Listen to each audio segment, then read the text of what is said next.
En préparant le livre Israël, parlons-en, j'ai demandé à deux assistantes d'aller dans les rues de Bruxelles, demander au hasard aux gens qu'est-ce qu'ils savaient sur l'histoire et sur la situation d'Israël. Les réponses étaient catastrophiques. Il y a en fait une ignorance du public, et je pense que cette ignorance n'est pas due au hasard. Ça fait 60 ans que les médias européens, qui se disent les meilleurs du monde, informent le public, et on constate qu'en fait le public ne sait pas l'essentiel. Je pense que c'est dû à une opération de propagande israélienne relayée par les médias, et je l'ai résumé dans ce que j'ai appelé les 10 grands médias mensonges qui justifient Israël. Le premier grand média mensonge, c'est qu'on nous dit Israël a été créé en réaction au génocide contre les Juifs en 40-45. Ça, c'est totalement faux. En fait, c'est un projet colonial qui est bien plus vieux, qui a été décidé au congrès de Bâle en 1897. Le mouvement nationaliste juif décide de coloniser la Palestine. À ce moment-là, on emploie le mot colonialisme, il n'est pas du tout honteux. Et ils font appel aux puissances coloniales de l'époque pour ce qu'ils se rendent compte qu'ils ont besoin d'être protégés. Ils demandent à l'Empire turc qui n'est pas intéressé, mais l'Empire britannique, lui, est très intéressé parce qu'il veut absolument avoir des colons qui vont être installés là au milieu du monde arabe, entre la partie ouest et la partie est. Ils veulent affaiblir l'Égypte, qui est une puissance qui les inquiète. Ils veulent contrôler le canal de Suez, qui est la route vers la colonie des Indes, qui leur apporte énormément. Ensuite, les États-Unis vont prendre le relais. Eux, ce qui les intéresse, c'est le pétrole. Ils veulent un flic du pétrole. Et donc, cette création coloniale d'Israël ne date pas du tout de 40-45, c'est bien plus tôt, c'est un projet colonial. Il faut rappeler qu'à l'époque, les puissances coloniales européennes se partagent l'Afrique comme un vulgaire morceau de gâteau. Il y a une conférence à Berlin en 1885 avec l'Angleterre, la France, le Portugal, la Belgique, l'Allemagne. On se partage l'Afrique comme un vulgaire gâteau. Il n'y a évidemment aucun Africain qui est installé, qui est invité, je veux dire. Et donc on est vraiment dans l'époque coloniale. Israël, c'est un projet colonial, il faut le dire.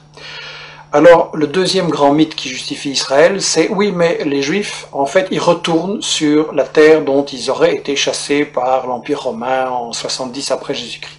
Ça, c'est aussi un mythe total, parce que, en fait, j'ai interviewé dans ce livre l'historien Shlomo Sand, qui a lui-même interviewé les historiens, les archéologues israéliens, et tout le monde dit non, il n'y a pas eu d'exode, et donc il n'y a pas de retour. En gros, les populations, elles sont restées là, elles n'ont pas bougé. Bien sûr, il y a eu des invasions, des migrations, des mélanges, mais en gros, elles n'ont pas bougé, les populations. C'est qu'il y a deux conséquences cocasses. La première, c'est que, au fond, les descendants des Juifs de l'époque de Jésus-Christ, c'est les Palestiniens qui vivent là aujourd'hui, maintenant. Et la deuxième conséquence, c'est que, alors, s'il n'y a jamais des gens qui sont partis, quels sont ces gens qui nous disent qu'ils reviennent?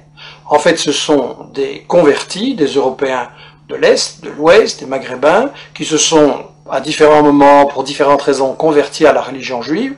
Et en fait, comme dit Shlomo Sand, le peuple juif, ça n'existe tout simplement pas. Il n'y a pas d'histoire commune, il n'y a pas de langue commune, il n'y a pas de culture commune, il y a juste une religion. Mais une religion, c'est pas un peuple. On ne parle pas de peuple chrétien, de peuple musulman, et donc pas de peuple juif non plus. Alors, le troisième grand mythe, c'est l'idée que, en fait, c'est pas grave s'ils se sont installés là en Palestine pour coloniser, parce que nous dit-on, c'était un désert, c'était une terre sans peuple, donc c'était vide. Ça aussi, c'est un mensonge total. En réalité, les témoins de l'époque, déjà au 19e, début 19e, disent la Palestine, c'est un océan de blé. Il y a des cultures et des exportations, notamment vers la France, de l'huile, du savon, les fameuses oranges de Jaffa. Et d'ailleurs, quand les colons britanniques et puis les colons juifs vont vouloir s'installer en Palestine à partir de 1920, les paysans palestiniens refusent de céder leurs terres, et donc il y a des révoltes, il y a des grèves générales, il y a des manifestations avec de nombreux morts, il va même y avoir une guérilla en Palestine, donc c'était tout sauf un désert, et tout ça n'a été brisé que par une répression très très féroce de l'occupant britannique et des sionistes ensuite. Alors on nous dit, oui c'est vrai, il y avait des Palestiniens, mais enfin ils sont partis d'eux-mêmes. Ça aussi c'est faux.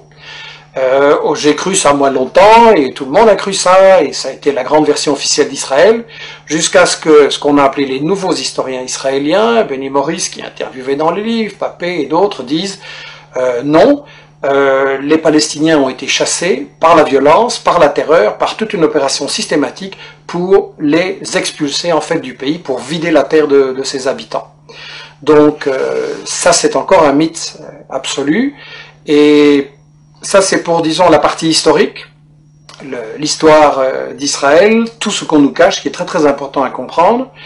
Et ensuite, ce qu'on nous dit sur la période actuelle, c'est que de toute façon, Israël, c'est la seule démocratie au Moyen-Orient et que donc il faut la défendre, c'est un État de droit.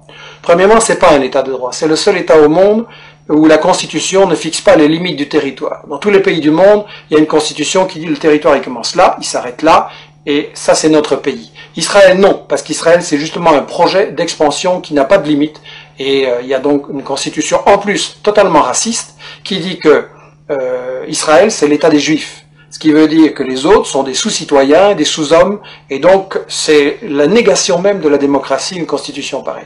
Donc Israël n'est absolument pas une démocratie, et je voudrais dire que en fait, Israël c'est le colonialisme, c'est le vol de la terre, c'est le nettoyage d'une population, ça ne peut pas être considéré comme une démocratie. Alors bien sûr on me dira, il y a un parlement, il y a des médias, il y a des profs d'UNIF qui critiquent, etc. C'est vrai, mais étant donné que c'est un État qui est basé sur le vol de la terre, ça veut dire qu'en fait c'est une démocratie entre les voleurs pour savoir comment ils vont continuer à voler. Et ça n'est pas une démocratie, c'est du colonialisme, c'est toujours de la dictature.